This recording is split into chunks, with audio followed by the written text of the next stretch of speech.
Welcome back to History Recapped, the channel where we dive deep into the stories that shaped our world. Today we embark on a journey through more than 3,000 years of history to uncover one of humanity's most remarkable civilizations, ancient Greece. This is the story of how a scattered land of farmers and traders transformed into the birthplace of democracy, philosophy, art, science, and warfare, and how its ideas would echo through history, shaping the very foundations of the modern world. But to understand the Greece of Socrates, Pericles, and Alexander the Great, we have to go back much further, to an age before Athens and Sparta, before Homer's epics, before democracy itself. Our story begins deep in the Bronze Age, where the first sparks of Greek civilization were lit among mysterious island cultures and warrior kings. Chapter 1. The Bronze Age foundations, c. 3000 BCE, 1100 BCE. Long before the Parthenon crowned the Acropolis or Athenian democracy took shape, the land we now call Greece was home to small farming villages, isolated mountain communities, and rising maritime traders. By around 3000 BCE, the islands of the Aegean Sea became the cradle of Europe's first great civilizations. Among these early societies, two stand out above all others: the Minoans and the Mycenaeans. The Minoans, masters of the Aegean Sea. The Minoans, flourishing between 2000 and 1450 BCE, were a remarkable people whose influence extended across the Mediterranean. Centered on the island of Crete, they built sprawling palace complexes such as Knossos, with labyrinthine halls, advanced plumbing systems, and colorful frescoes depicting religious ceremonies, athletic contests, and scenes of everyday life. Unlike many contemporary civilizations, the Minoans left behind little evidence of warfare. Instead, their power rested on commerce, art, and naval supremacy. Their trade network stretched as far as Egypt and Mesopotamia, exchanging olive oil, wine, and fine pottery for copper, gold, and luxury goods. They developed an early writing system known as Linear A, which remains undeciphered to this day, adding an air of mystery to their culture. Equally striking was their religious devotion. The bull was a central symbol, and rituals such as bull leaping hint at a society deeply entwined with myth and ceremony. But this golden age was fragile. Around 1600 BCE, the massive eruption of the volcanic island of Thera, modern-day Santorini, devastated the region, sending shockwaves across the Aegean. Ash clouds blotted out the sun, tsunamis destroyed coastal settlements, and agricultural collapse weakened Minoan dominance. In the aftermath, a new power began to rise on the Greek mainland: the Mycenaeans. The Mycenaeans, kings, warriors, and legends. From about 1600 BCE, the Mycenaeans emerged as Greece's first great warrior civilization. Unlike the maritime-focused Minoans, the Mycenaeans built a society grounded in conquest and military strength. Their citadels, Mycenae, Pylos, Tiryns, and Thebes, were fortified with massive stone walls, so impressive that later Greeks believed they were built by giants, calling them Cyclopean walls. These were the age of kings, each ruling from grand palace complexes supported by elite warriors and scribes. Unlike the undeciphered Minoan script, the Mycenaeans developed Linear B, the earliest known form of written Greek, used primarily for administrative and economic records. Through these tablets, we glimpse a world of organized armies, chariot forces, taxation systems, and complex trade relations, evidence of a highly structured and interconnected society. It is within this period that myth and history intertwine. This was the world later immortalized in Homer's epics, the Iliad and the Odyssey. While we cannot confirm every detail of the Trojan War, archaeological excavations at Hisarlik, the site believed to be ancient Troy, reveal that a powerful city once stood there and was destroyed around 1200 BCE. Whether the war was fought over trade routes, resources, or the legendary Helen of Troy, the conflict left a deep imprint on Greek memory, inspiring tales of Achilles, Hector, and Odysseus that would echo for centuries. Chapter 2. The Great Collapse, c. 1200–1100 BCE. And then, catastrophe. Around 1200 BCE, the entire Mycenaean world collapsed in what historians call the Bronze Age collapse, one of the greatest societal breakdowns in ancient history. The causes remain one of history's great mysteries. Some scholars point to a series of invasions by the enigmatic sea peoples, whose raids devastated coastal settlements across the eastern Mediterranean. Others suggest internal rebellions, famine, or prolonged droughts that crippled agriculture and trade. Earthquakes may also have played a role, striking at a society already stretched thin. Most likely it was a perfect storm of disasters, political, environmental, and military, that brought the Mycenaean age to an end. By 1100 BCE, the palatial system had collapsed completely. Without central governments, armies, or economic networks, Greece fragmented into small, isolated communities. The knowledge of writing vanished, monumental architecture ceased, and the achievements of the Bronze Age seemed lost to time. This descent into isolation would mark the beginning of what historians call the Greek Dark Ages. For nearly 3 centuries, Greece entered an age of obscurity. Populations dwindled, trade with the outside world nearly disappeared, and the grand palaces of the Mycenaeans were reduced to rubble and memory. Without written records, much of this period is shrouded in mystery, but archaeologists have pieced together fragments of a society reinventing itself. Life became simpler. Communities were small, often centered around clans or villages, surviving primarily on subsistence farming. Pottery styles became more rudimentary, evidence of declining craftsmanship and resources. Yet beneath this apparent decline, profound cultural shifts were underway, changes that would lay the foundations for Greece's eventual resurgence. The introduction of iron tools and weapons transformed daily life, making farming more efficient and warfare deadlier.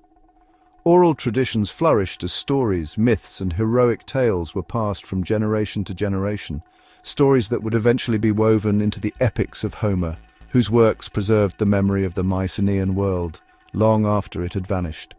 By around 800 BCE, the Dark Ages came to an end. New trade routes reopened, population levels began to recover, and a revolutionary political experiment started to take shape. By the dawn of the 8th century BCE, Greece was awakening from centuries of darkness. Populations were growing again, agriculture was thriving, and trade networks were slowly being re-established across the Aegean and beyond. But perhaps the most significant development of this period was the emergence of the polis, the Greek city-state, a political, social, and cultural structure that would come to define Greek civilization. Unlike the vast territorial empires of Egypt or Mesopotamia, the Greek world was fragmented by mountains, valleys, and islands, making large-scale unification nearly impossible. Instead, Greece developed as a patchwork of independent city-states, each governing itself, each with its own laws, customs, and identity. These polei, plural of poli, became miniature laboratories of government, religion, and society.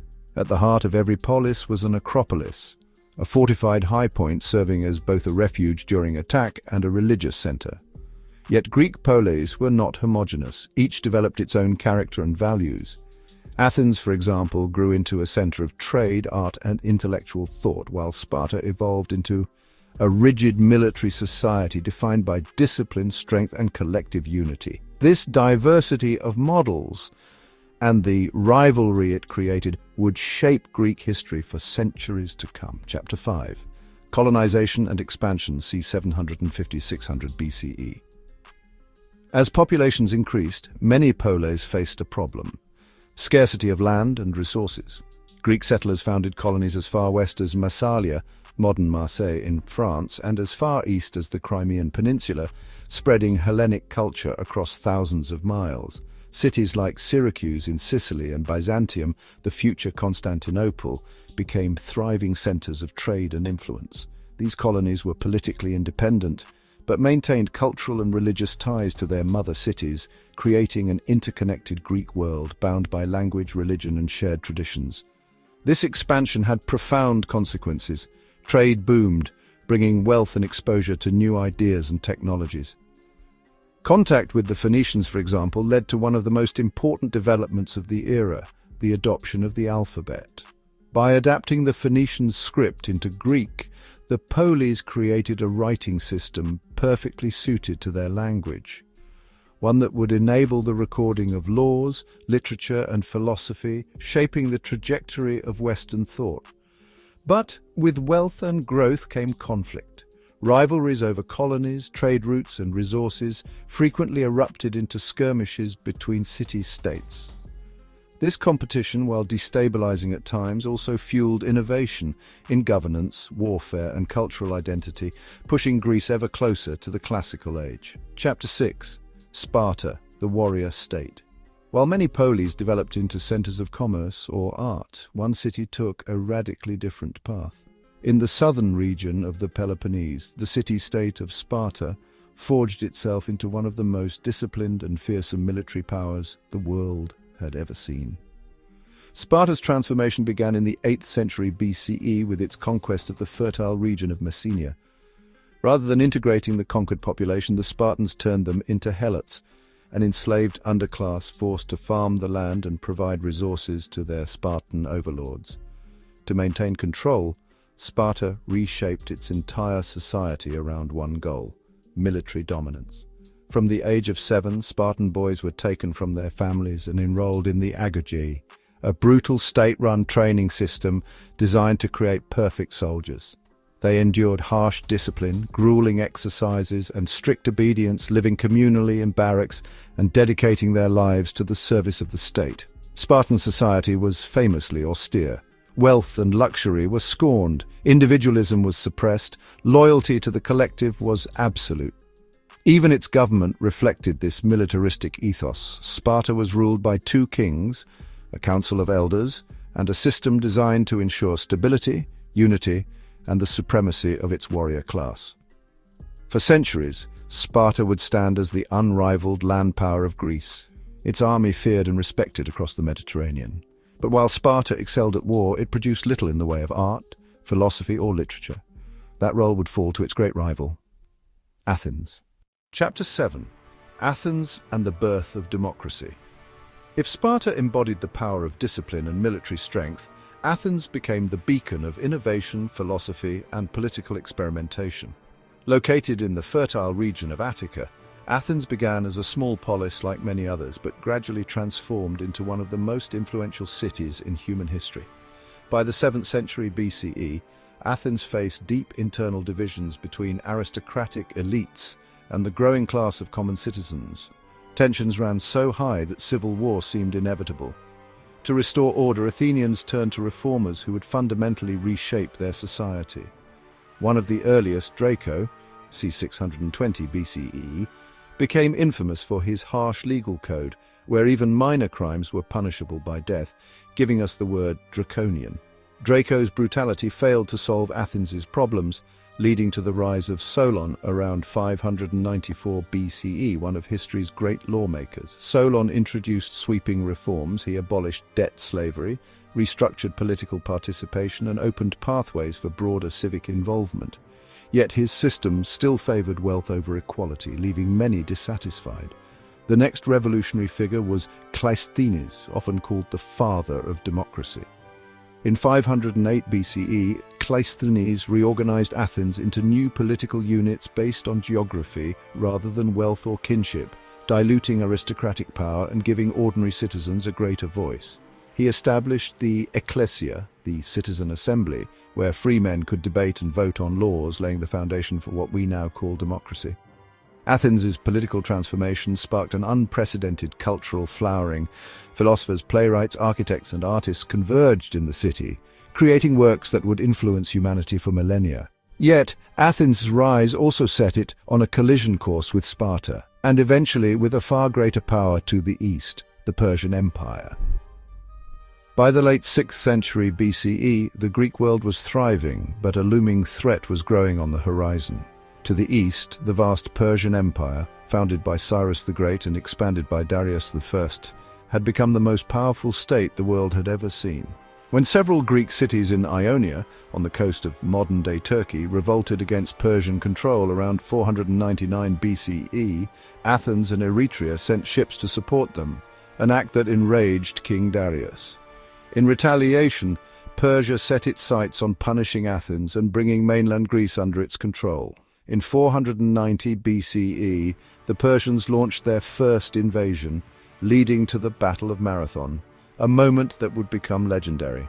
The Persians outnumbered the Athenians nearly 2-1, fielding a force of around 25,000 men against Athens' 10,000 hoplites.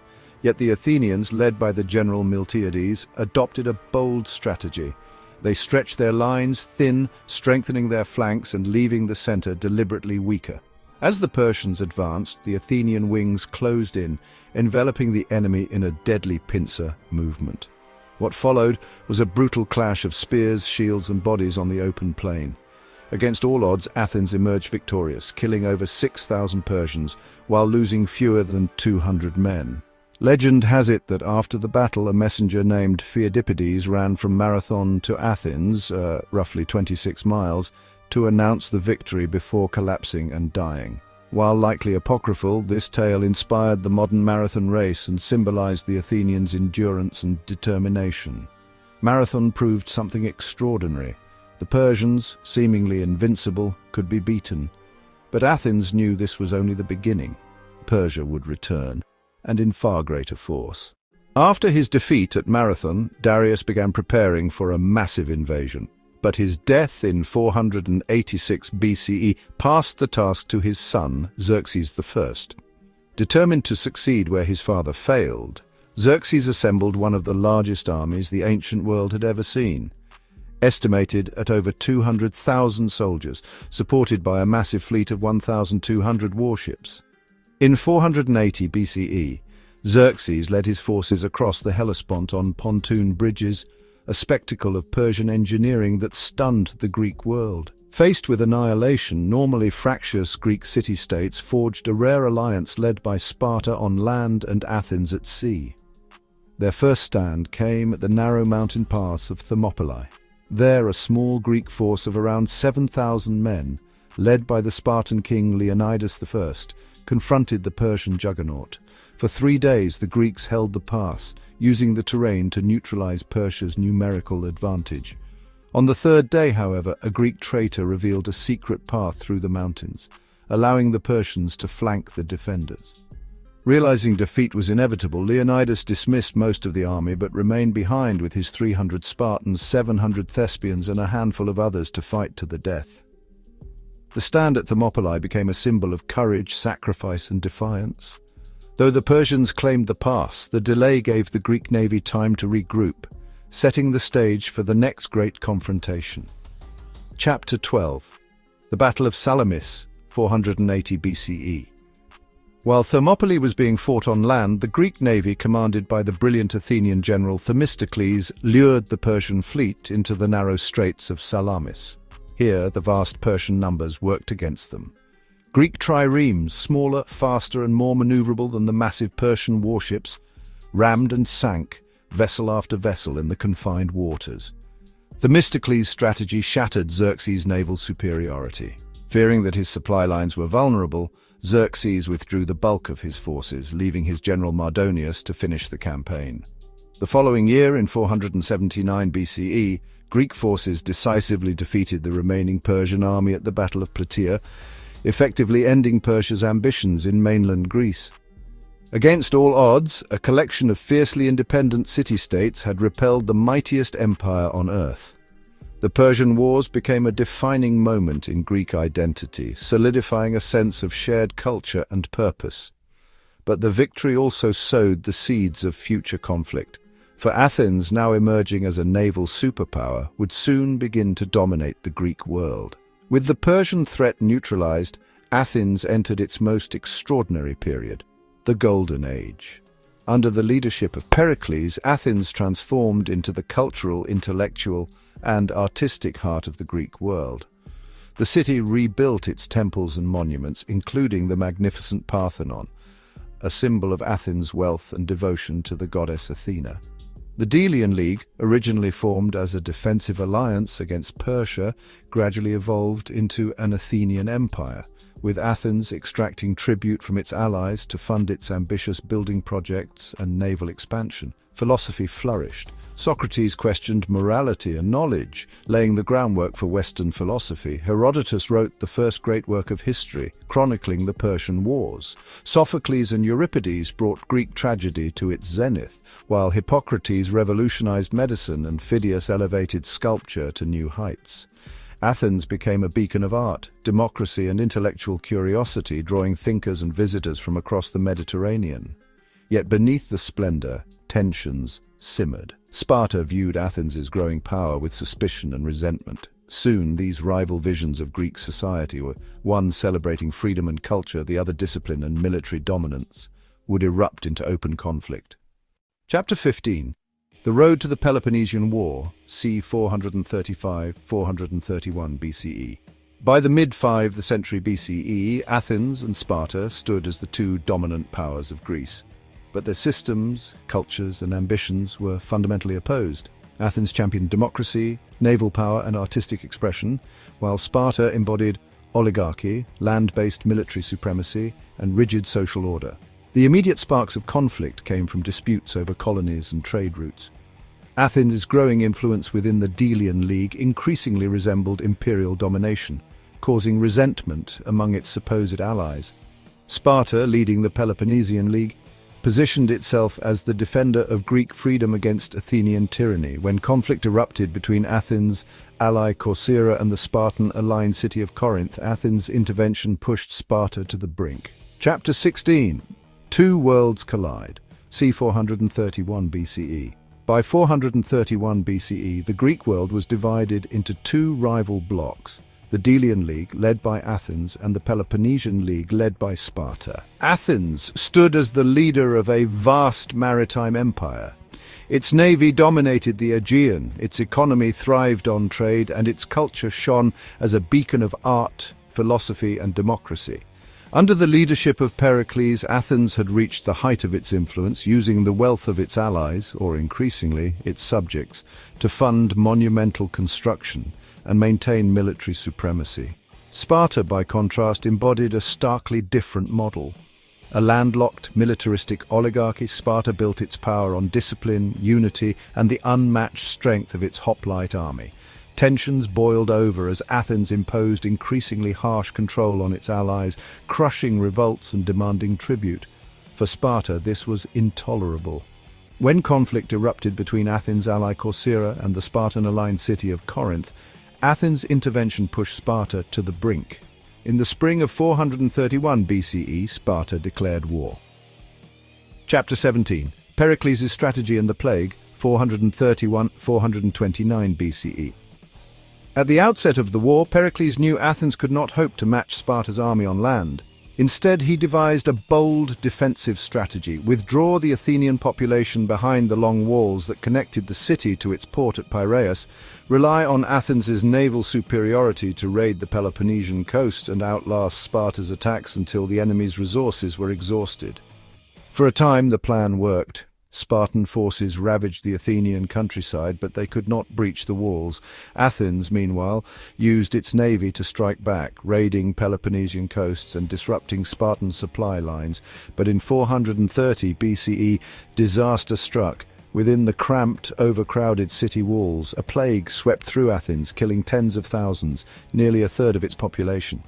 Contemporary accounts describe horrific symptoms and mass graves as the city struggled to contain the devastation. Among the dead was Pericles himself, the architect of Athens' strategy and one of its greatest statesmen. With his death in 429 BCE, Athens lost not just its leader but its guiding vision.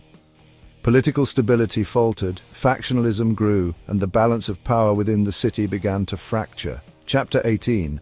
The Archidamian War, 431–421 BCE. The first phase of the Peloponnesian War, known as the Archidamian War after the Spartan king Archidamus II, dragged on for a decade. Athens relied on its navy to harass Peloponnesian territories, while Sparta sought to weaken Athens by encouraging revolts among its allies and devastating its countryside year after year. In 425 BCE, Athens achieved one of its greatest victories at the Battle of Sphacteria, where it captured over 100 Spartan hoplites, an unprecedented humiliation for Sparta. Yet Athens failed to capitalize fully on its advantage. Internal debates over strategy divided its leaders, while Sparta recovered quickly, adapting its tactics and forging new alliances. By 421 BCE, both sides were exhausted. The war had drained resources, claimed tens of thousands of lives, and brought no decisive winner. Seeking relief, Athens and Sparta agreed to a truce known as the Peace of Nicias, intended to last 50 years. But in reality, the peace was fragile, and it would not hold. Chapter 19. The Sicilian Expedition, 413 BCE. In 415 BCE, Athens launched one of the most ambitious and disastrous military campaigns in its history, the Sicilian Expedition. Encouraged by the charismatic and controversial politician Alcibiades, Athens set out to conquer Syracuse, a wealthy city-state allied with Sparta, believing that control of Sicily would give Athens dominance over Mediterranean trade and secure its empire's future. An enormous fleet of over 130 triremes and 30,000 men set sail, the largest military expedition Athens had ever attempted. But from the outset, the campaign was plagued by misfortune and poor leadership. Alcibiades, accused of religious sacrilege in Athens, defected to Sparta, offering them critical strategic advice. Without him, the Athenian commanders Nicias and Lamachus struggled to coordinate their forces effectively. In 413 BCE, the Syracusans, aided by Spartan reinforcements and led by the brilliant general Gylippus, trapped the Athenian fleet in the harbour and annihilated it. Thousands of Athenian soldiers were killed or captured. The survivors were enslaved or left to die in stone quarries. The Sicilian expedition was a catastrophe. Athens lost nearly its entire fleet and a generation of its young warriors. Its enemies sensed blood in the water, and the balance of power began to shift decisively towards Sparta. Chapter 20. The Ionian War and the Rise of Persia, 412–404 BCE. After Athens' crushing defeat in Sicily, revolts erupted across the Aegean. Many of Athens' allies abandoned the Delian League, seeing the empire's weakness, while Sparta seized the opportunity to strike harder than ever before. Having been humiliated during the Persian Wars decades earlier, the Persians now saw a chance for revenge. They secretly allied with Sparta, providing vast sums of gold to fund the construction of a Spartan navy capable of challenging Athens' dominance at sea. Under the brilliant Spartan admiral Lysander, Sparta built and commanded a fleet strong enough to contest Athenian power. The decisive confrontation came at the Battle of Aegospotami in 405 BCE, where Lysander launched a surprise attack, destroying almost the entire Athenian navy in a single day. With no ships to bring in grain or supplies, Athens starved. In 404 BCE, after nearly 3 decades of war, Athens surrendered. Its walls were torn down, its fleet dismantled, and its empire dissolved. Sparta stood triumphant, the undisputed master of Greece. Although Sparta emerged victorious, its triumph proved fleeting. The prolonged war left Greece politically fragmented, economically drained, and militarily weakened. Athens, though humbled, remained culturally vibrant and resilient, while Sparta struggled to manage its new dominance. Worse still, the war had opened the door for Persia to reassert influence in the Aegean, while endless infighting among the Greek city-states prevented any lasting unity. This instability created a power vacuum, one that in the coming decades would be filled by an unexpected rising force from the north, Macedon. Chapter 21. Aftermath, Sparta's hollow victory.